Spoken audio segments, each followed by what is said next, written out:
In the middle of a battlefield soaked in fire and trembling earth, a single figure collapses beneath the weight of a fallen giant. The sky turns a deep, unnatural red, and the sun itself seems to hold its breath. Amid the chaos, a dying warrior clutches a weathered scroll to his chest, as if it were more valuable than his own life.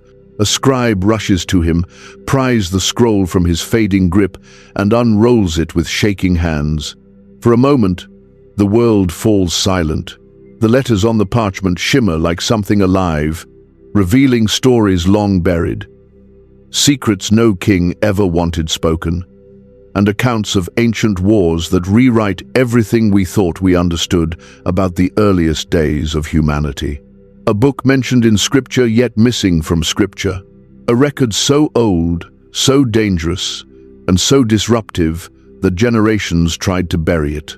But the question still rises like smoke from the ruins. Why would God let this book be referenced, yet allow it to vanish from his written word? And who made sure its true story stayed hidden for centuries? If the truth matters to you, subscribe now, because what you're about to hear may shake the foundations of your faith in ways you never expected. The world into which this mysterious book once existed was not calm. It was collapsing, a time when empires shook under the weight of their own violence. Entire kingdoms vanished almost overnight. Cities that once glowed with bronze-forged power were reduced to ash and silence. Trade routes that kept nations alive crumbled, and the known world staggered into darkness. Across the lands of Canaan, corruption ran wild. Idols sat on every hill. Rituals drenched in blood were carried out beneath the moon. Tales spread of beings who were neither fully human nor fully fallen, remnants of a darker age that refused to die.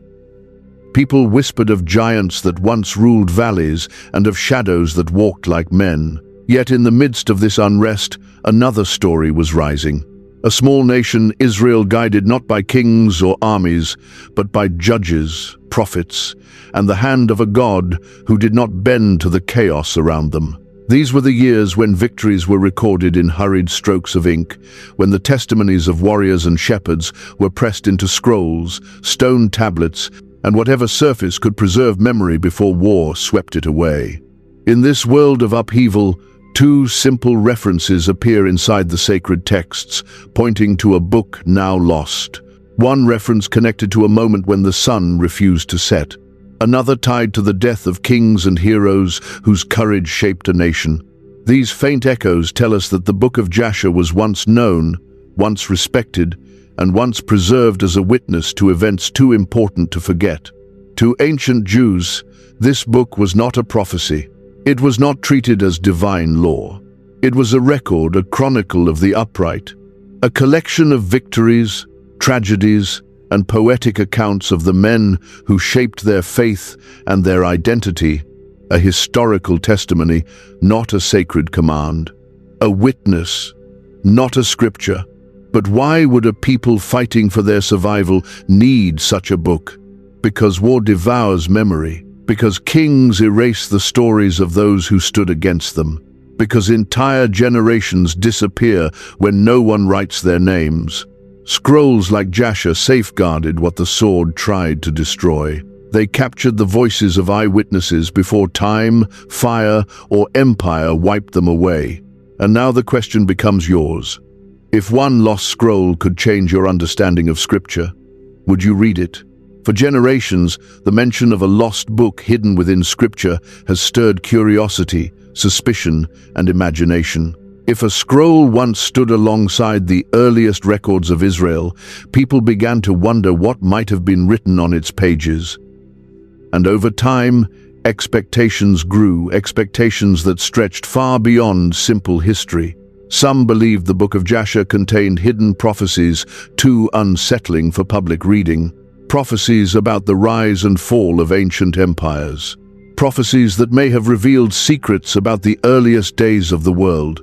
Prophecies that some claimed were too dangerous, too revealing, or too disruptive for the common person to see. Others imagined it as a record of giant wars, stories of the final surviving descendants of the old world, beings spoken of only in fragments throughout ancient tradition. These were the legends of towering warriors whose battles shaped the landscape long before Israel claimed the land. If such accounts were written in detail, they would give a clearer picture of the world before the flood. A world we only glimpse through scattered lines in ancient texts. Still others believed the scroll contained the earliest lives of Abraham, Enoch, and Moses in full detail. What Abraham saw in the house of idols, what Enoch witnessed before he vanished, what Moses endured before he ever fled to Midian.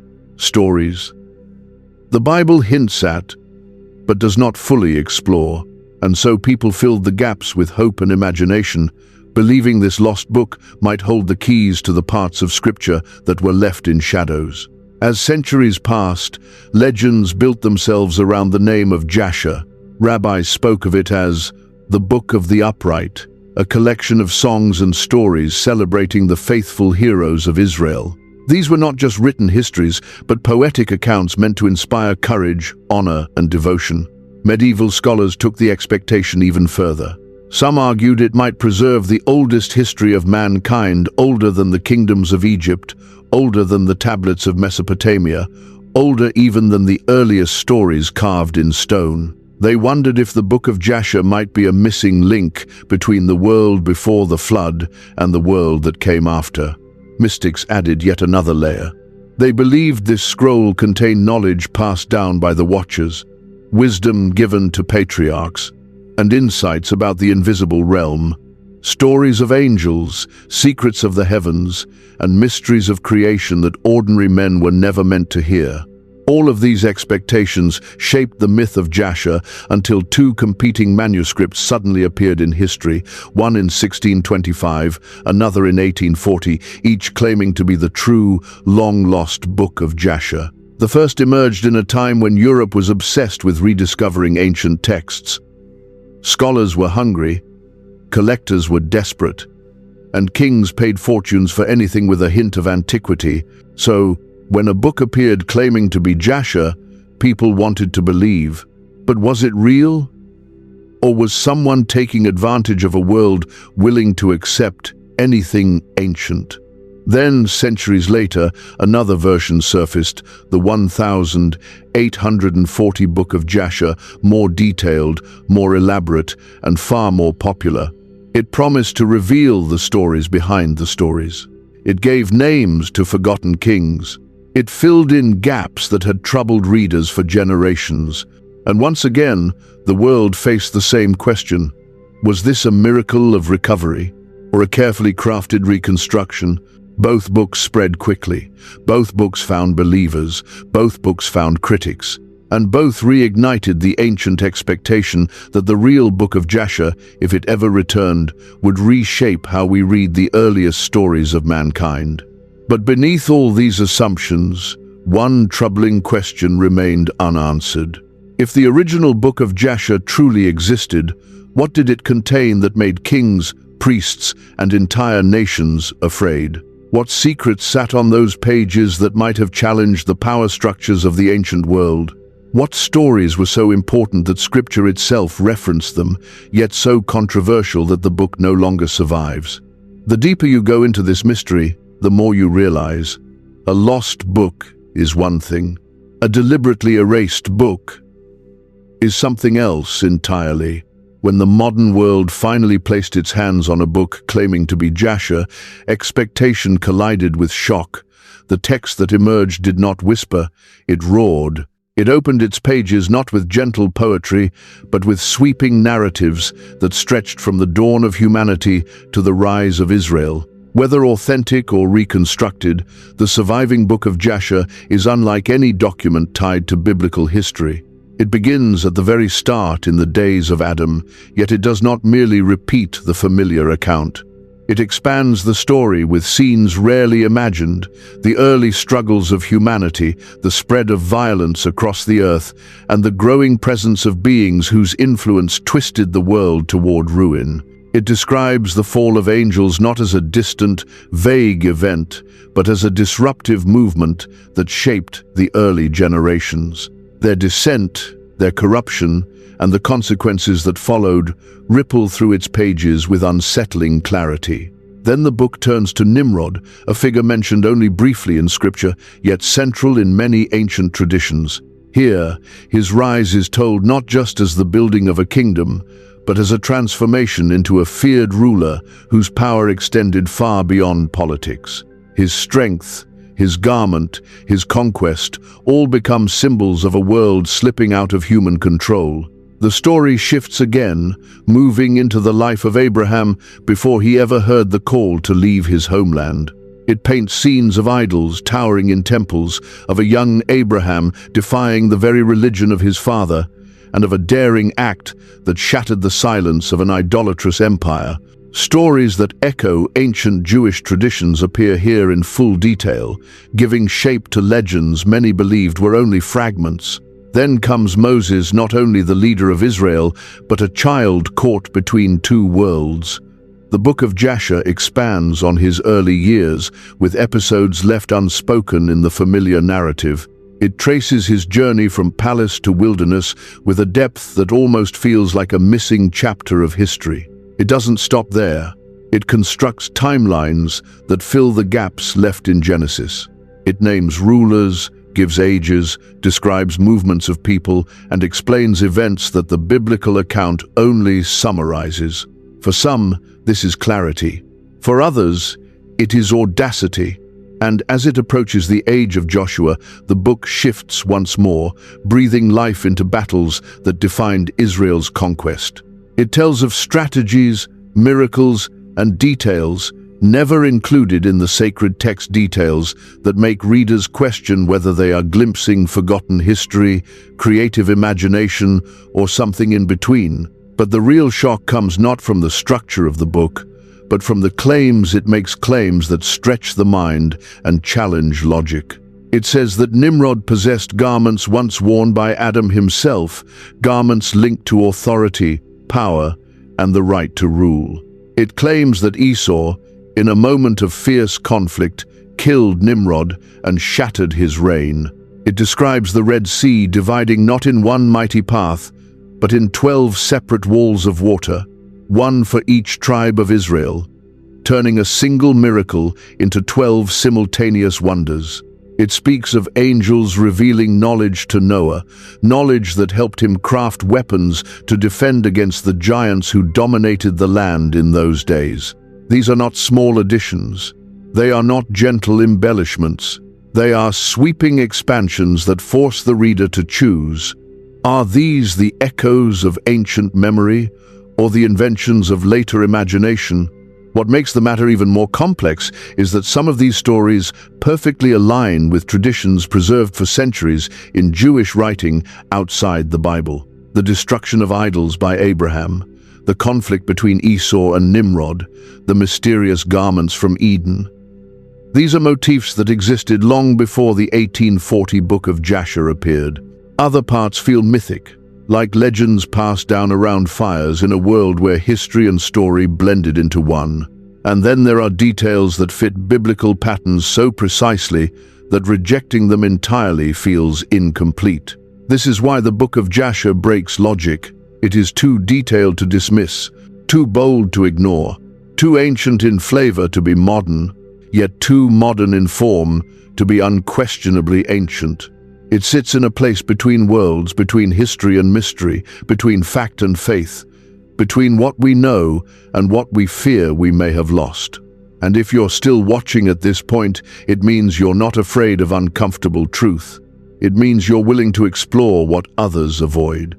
It means your hunger for understanding is stronger than your fear of doubt. If you're still here, then subscribe. Don't just consume truth, pursue it. For all the fascination and wonder the Book of Jasher inspires, it carries a shadow behind it, one that scholars, historians, and theologians have grappled with for centuries. Because the moment you step beyond the excitement of its pages, you run headfirst into a problem so large it threatens to erase the entire book's credibility. The first obstacle is the absence of any ancient Hebrew manuscript, not a fragment, not a shard, not a single scrap of parchment that can be traced back to the world of judges, prophets, or early kings. If such a scroll ever existed, time has swallowed it completely. Fire, flood, war, or deliberate destruction, whatever happened, nothing remains. Then comes the silence of the Dead Sea Scrolls. Those caves preserved hundreds of ancient documents, books known, unknown, lost, forgotten, and rediscovered.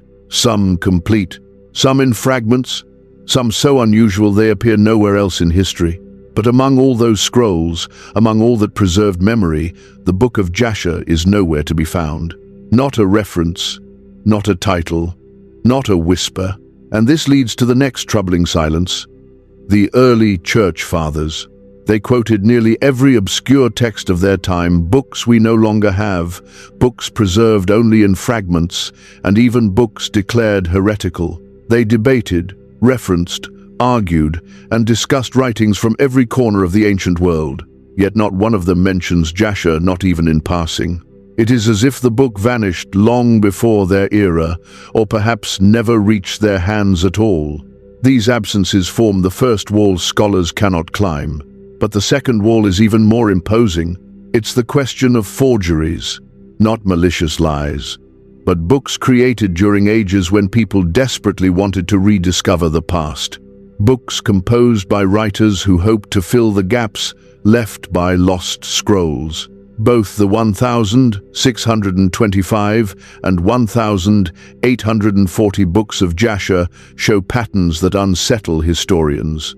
Their writing styles resemble medieval literature more than ancient Hebrew storytelling. Sentences stretch in ways ancient scribes rarely wrote. Phrases appear that belong to far later centuries. And key linguistic markers, tiny fingerprints that betray authentic ancient texts, are missing entirely. These issues create a storm around the book's credibility. A storm that scholars have argued over for generations. Some insist the surviving versions cannot be ancient. Others argue they are imitations inspired by older traditions. And a few whisper that perhaps they are partial reflections of something real, something older, something that once existed but was reconstructed in imperfect hands. But even if we accept the possibility of imitation, a deeper crisis emerges, one that pushes the debate into uncomfortable territory. If the current Book of Jasher is fake, why does so much of it align with ancient Jewish traditions that medieval writers could not have accessed? Stories preserved in early rabbinic literature, buried in obscure commentary, hidden in oral traditions, scattered across regions, appear in Jasher with an accuracy that is difficult to dismiss.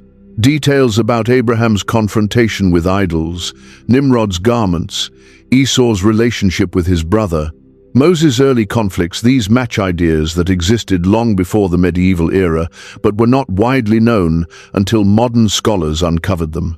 How could a medieval writer replicate traditions unknown in his own time?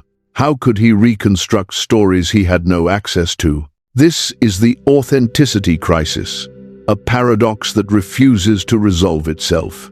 Either the book contains genuine fragments of ancient memory, or someone in a later age possessed knowledge he should not have had. But beyond history, beyond linguistics, beyond scholarship, there lies an even more haunting question, a moral problem that presses on believers and skeptics alike. If the original Book of Jasher was true, if it was real, ancient, and accurate, why did God allow it to be lost? Why preserve the references, but not the book? Why let a witness fade into darkness while lesser documents survived? And if the current versions are false, mere reconstructions of human imagination, then why do they fit so perfectly into the mosaic of ancient tradition? Why do they echo stories preserved in cultures far removed from the supposed forgers? Why do they carry a tone that feels older than the paper on which they were written? This is what makes the Book of Jasher so difficult to accept and impossible to ignore. It exists in a space where truth and imitation blur, where authenticity becomes a puzzle, and where the boundaries of history and memory refuse to stay neatly separated. And for many, this is the moment they realize the story of Jasher isn't just mysterious, it's impossible to fully explain. After wrestling with the impossibilities surrounding the Book of Jasher, many simply walk away from the debate. But those who stay, those who continue digging, begin to notice clues hidden beneath the surface, clues that don't shout but whisper, clues scattered across history, language, and ancient memory. And when these clues are brought together, the picture becomes far more complex than either skeptics or believers ever imagined.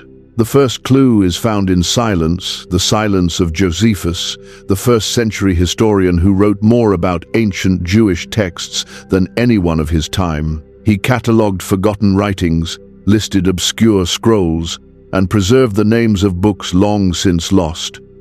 His works are a treasure chest of references to ancient documents that survived only in rumor. Yet in all his writings, he never mentions Jasher, not once. To some, this silence means the book never existed.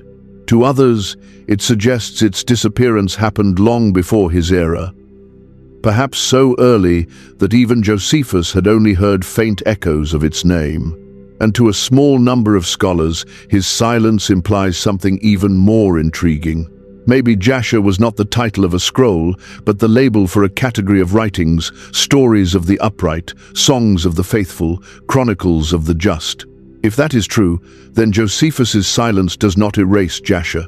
It merely hides it beneath another name. This leads to the second clue, the meaning of the word Jasher. It does not translate to a person. It does not translate to a place. It translates to a description: the upright, the just, the faithful. This alone forces scholars to reconsider what the Book of Jasher actually was. Perhaps it wasn't a single text housed in a royal archive. Perhaps it was a collection, a compilation of earlier works, a gathering of heroic accounts meant to inspire the people of Israel. If so, it might have changed in form over time, copied by different scribes, shaped by varying traditions, and eventually lost as kingdoms fell and libraries turned to dust.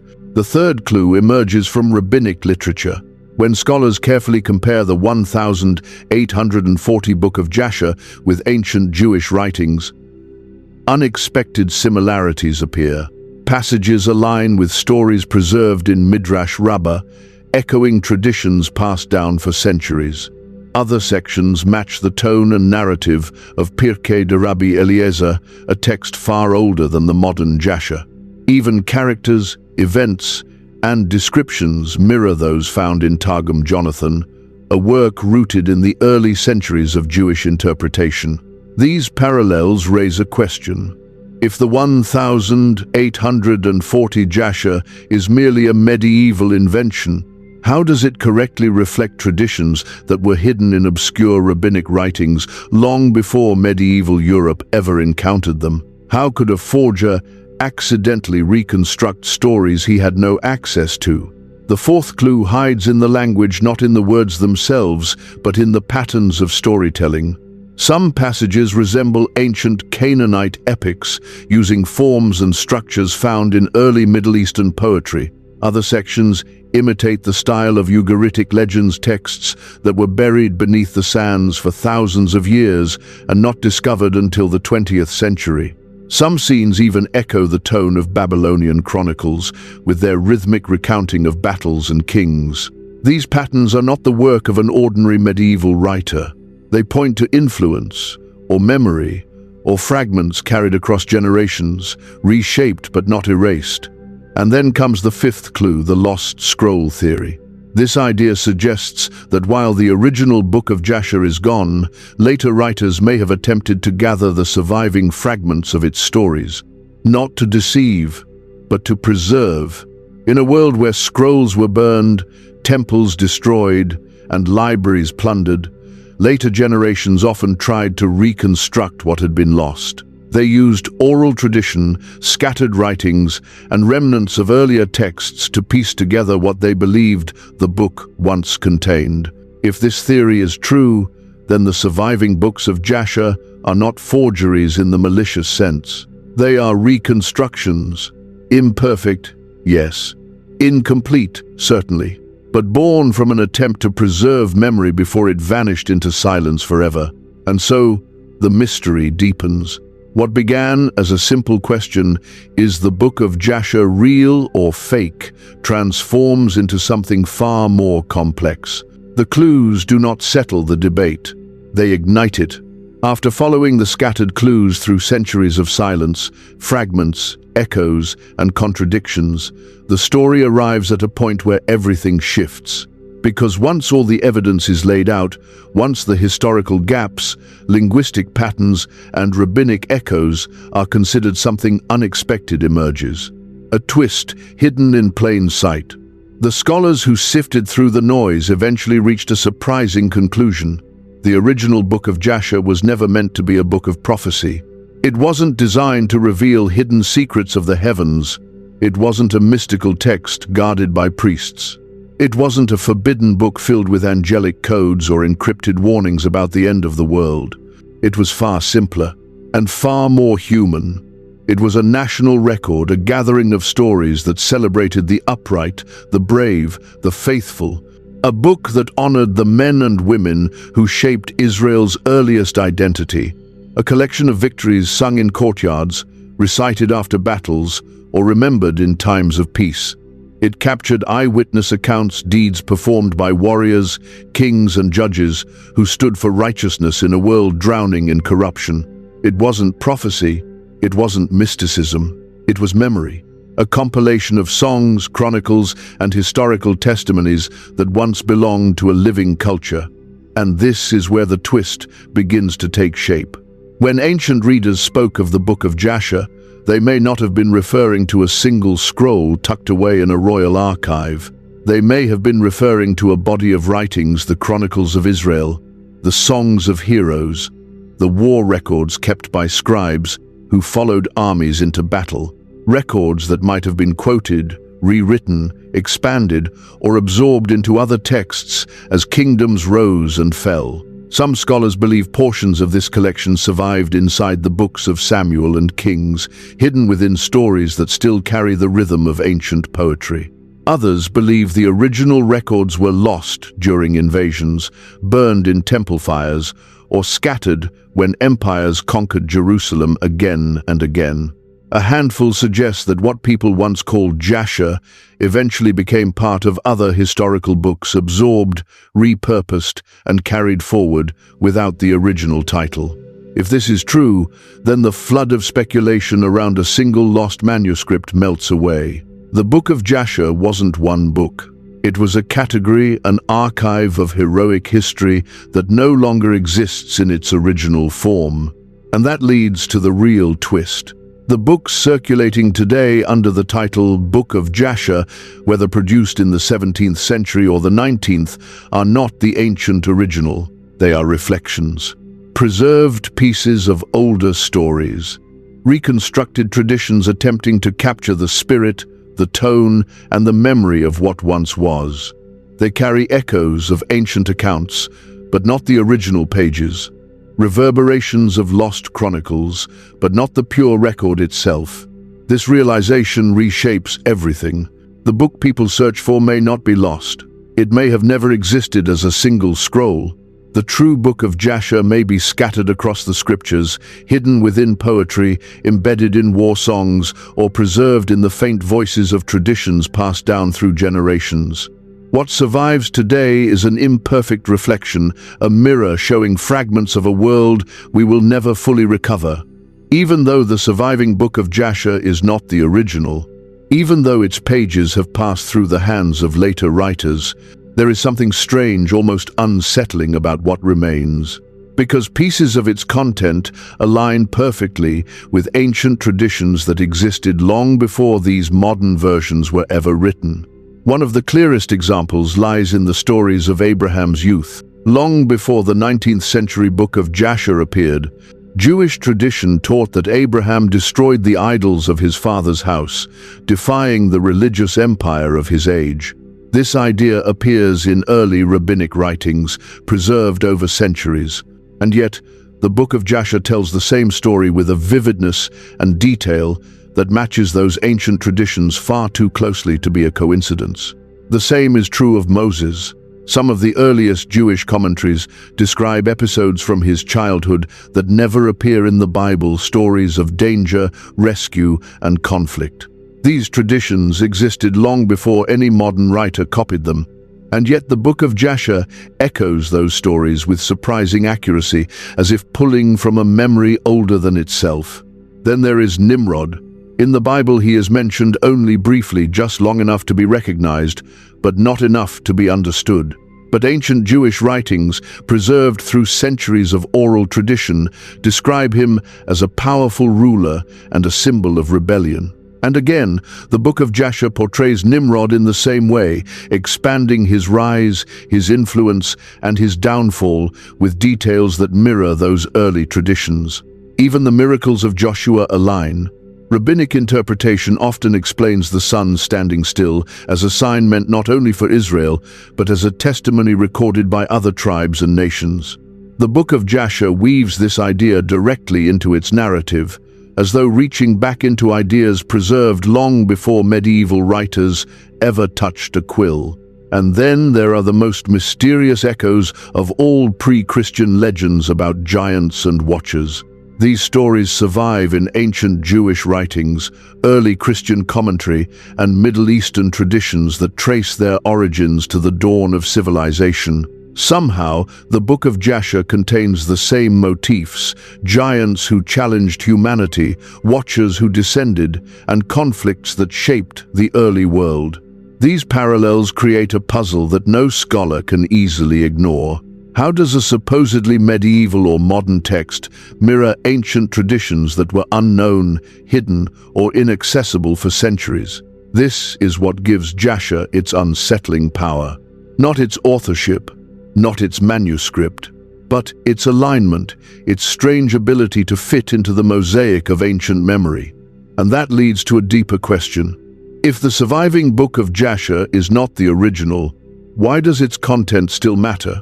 It matters because it opens a window into how ancient Jewish communities viewed their own history, the stories they told, the heroes they celebrated, the way they interpreted scripture long before modern theology existed. It allows us to compare the world of today with the world of early faith, how they saw Abraham, how they understood Moses, how they wrestled with the mysteries of giants, angels, kings, and miracles. And ultimately, it reveals how ancient believers used storytelling to make sense of the world God placed them in.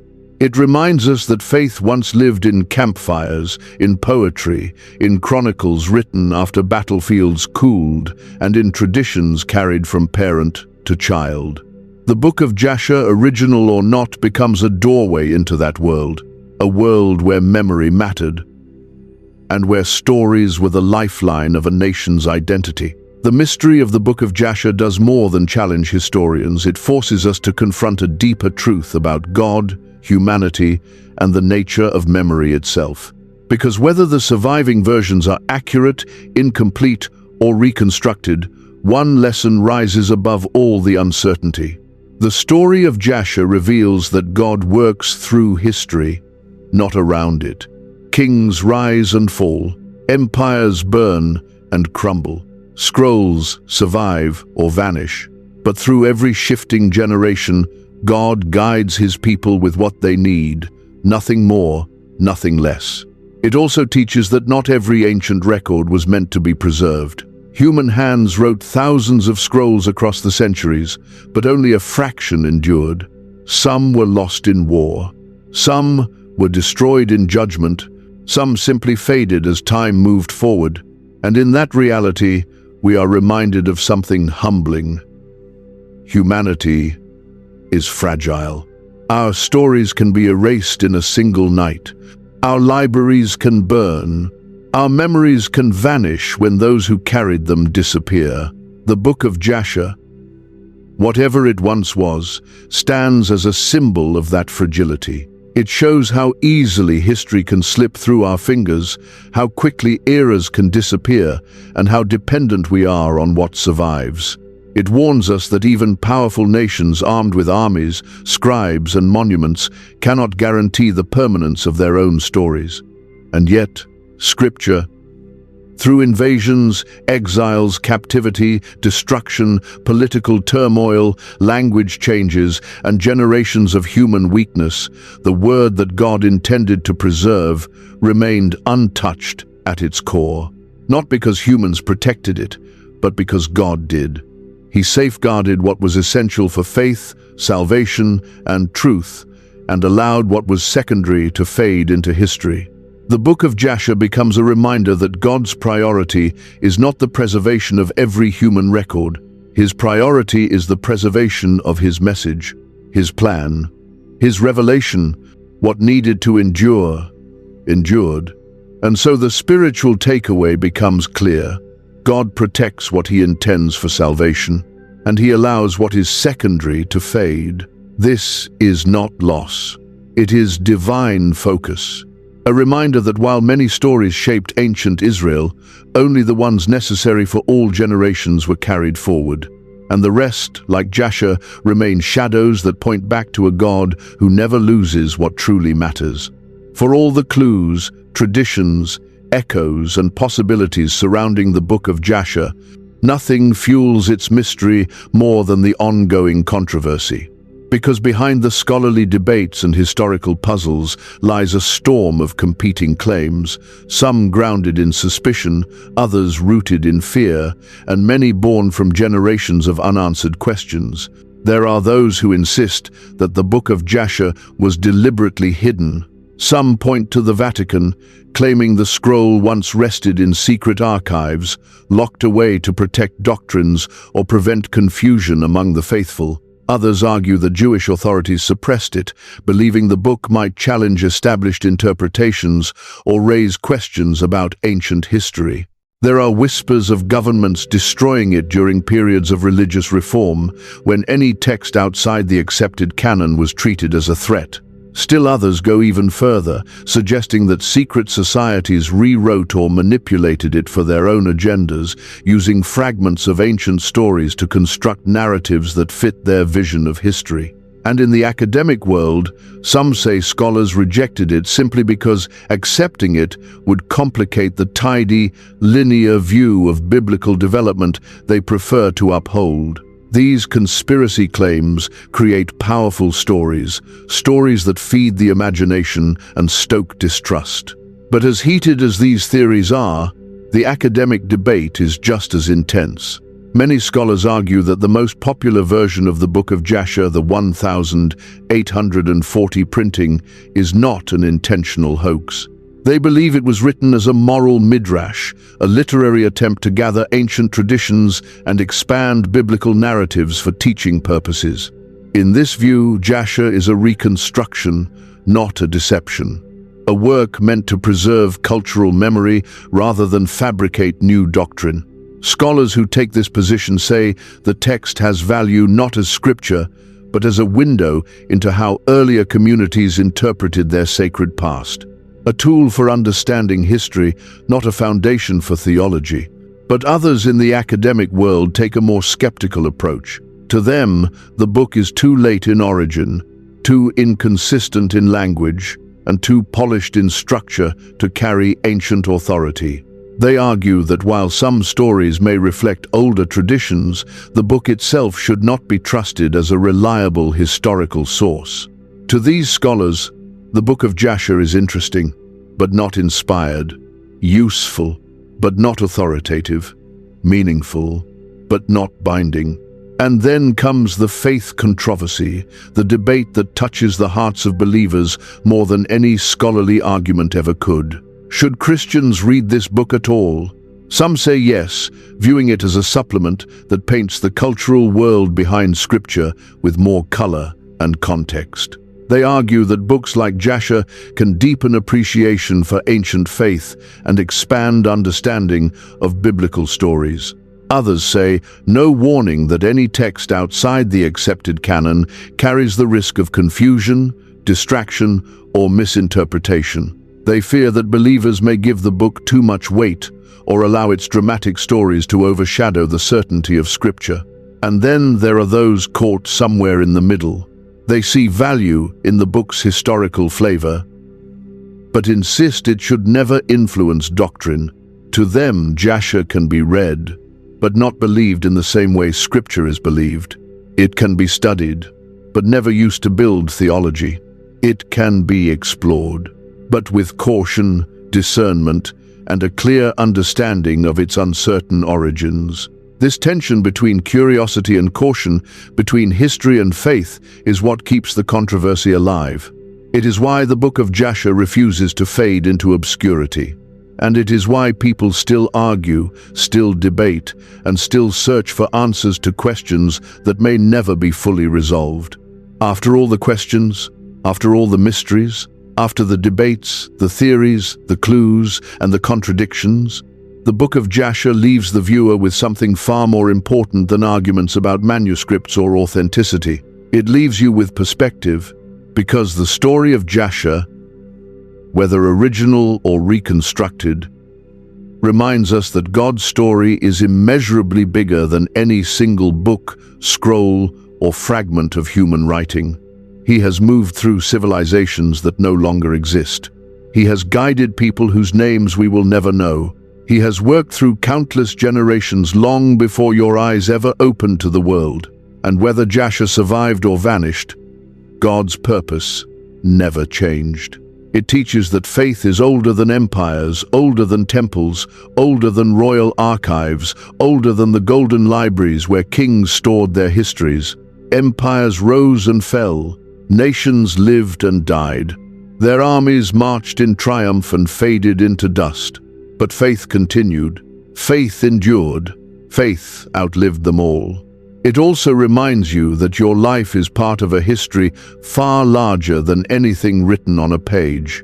You are connected to a story that stretches backward through prophets, patriarchs, warriors, shepherds, exiles, and scribes, people who faced fear, uncertainty, and loss, yet held on to God with everything they had. The Book of Jasher, lost or not, proves that humanity has always reached for meaning beyond the world they could see. And perhaps the most comforting lesson is this: God preserves what matters for your salvation. Not everything needed to survive. Not every scroll needed to remain. But the truth that would guide your soul, that survived every empire, every invasion, every fire, every hand that tried to erase it. The Bible you hold today is not the result of chance or luck. It is the refined sword of God, sharpened through centuries, protected through chaos, and delivered to you complete in the ways that matter most. So if ancient stories could endure wars, disasters, and time itself, what about your faith? If these ancient scrolls could survive thousands of years, your faith can survive this season of your life. Don't stop now. Keep seeking truth. And now the question passes to you. Do you think the Book of Jasher today is real, reconstructed, or completely fake, and why? Leave your thoughts in the comments. Your perspective might help someone else searching for answers. After exploring every question, every clue, every fragment of history surrounding the Book of Jasher, one truth becomes impossible to ignore. Whether the surviving text is authentic, reconstructed, or symbolic, it stands as a reminder that history is deeper than any of us were taught. Nations have risen and vanished.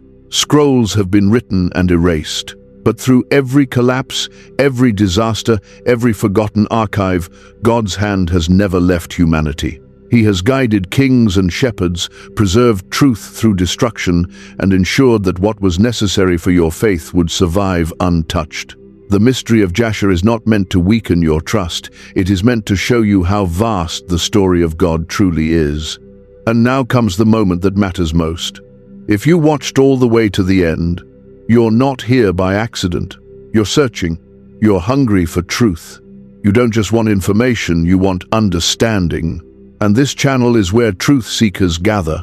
If something in this journey stirred your spirit, challenged your thinking, or awakened curiosity inside you, then don't walk away the same. Subscribe now. Don't just watch history. Discover it. Leave your thoughts in the comments. Share this video with someone who loves ancient mysteries, forgotten books, or the deeper story behind scripture. And when you're ready for more, watch the next recommended video. Your journey into the ancient world is only just beginning.